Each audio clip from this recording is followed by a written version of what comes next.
So, ayun, abisala mga Malawindics at mga Castellodics. At ngayon, nandito kayo ngayon sa Behind the Magic number 2, ang tubig na monarchy. So, nagsimula ang tubig na hindi alam kung kailan sila nabuo. Pero si Emre, alam niya kung paano na yun nabuo.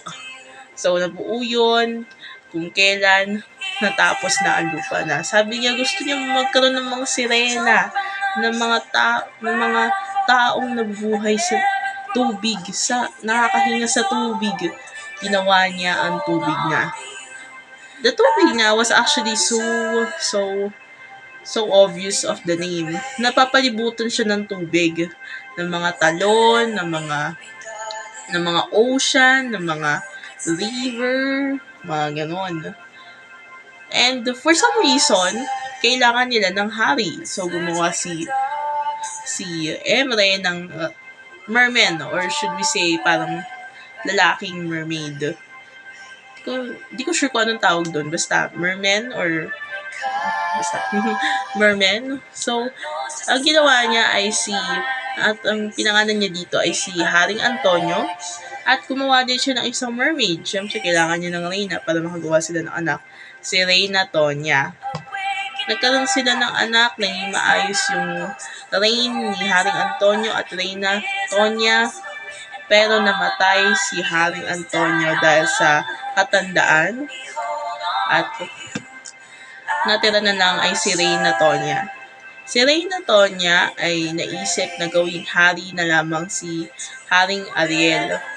Noong time na yon, may minamahal na si Haring Ariel at yun ay si Reyna Lena. Well, for some reason, natakot sila sa mga Eterianan. Ang mga Eterianan ay kasing class ng mga tubig na that time, ng mga sirena that time. Pero, remember, that Eterianan is actually the most makapangyarihan, the most powerful kingdom at that time. Kaya kung mapapansin nyo, si Ether, madami siyang kapangyarihan. It's because of them. It's because of the Eteriana. Kaya madami kaya yun. Or should we say, dahil sa kanya, kaya madaming naniniwala sa kanya. Or kaya nagkaroon ng Eterianan. Pero, bumalik tayo sa tubig na. Ang mga tubig na ay natakot at nagtago sa ilalim ng dagat. At doon kinontinue ang kanilang reign. Sa ibabaw ng tubig na, kailangan nila ng bagong pinuno. Bago umalis si Haring Ariel ay sinabi niya sa isang liham na gusto niya si Pinunong Ariegano, yung tatay ni Pinunong Pulaw, ang maging pinuno ng tubig na. So, ayun, siya ang naging pinuno na ng tubig na that time. So, yun. So,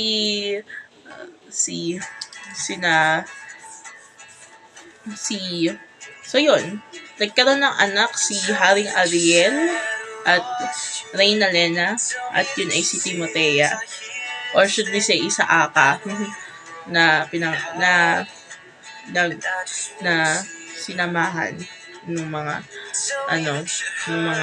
bulaklak na pagkakalaki. Pero anyway, after mamatay ni Pinunong Ariegano, ay nabuhay or naging pinuno naman si Pinunong Pulaw.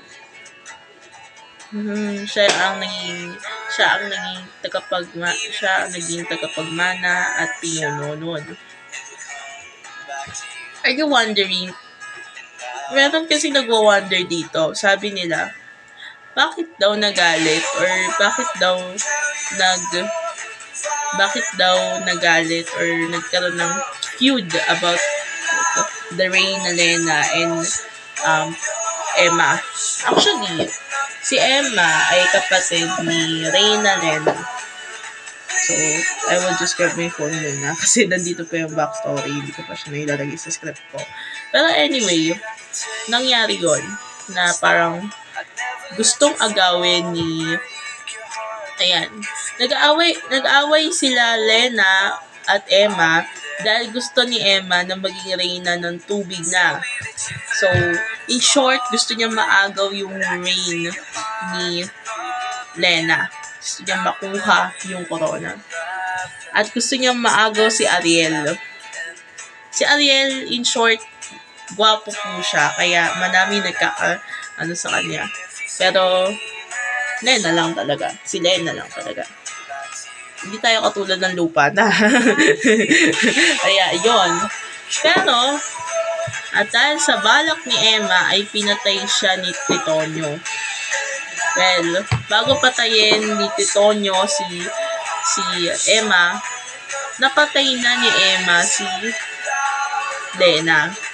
Kung naaalala niyo yung kabanata 3 or 4, yung mga time na nakuha na si Timothea sa nanay niya, yun na yung time, yun na yung flashback.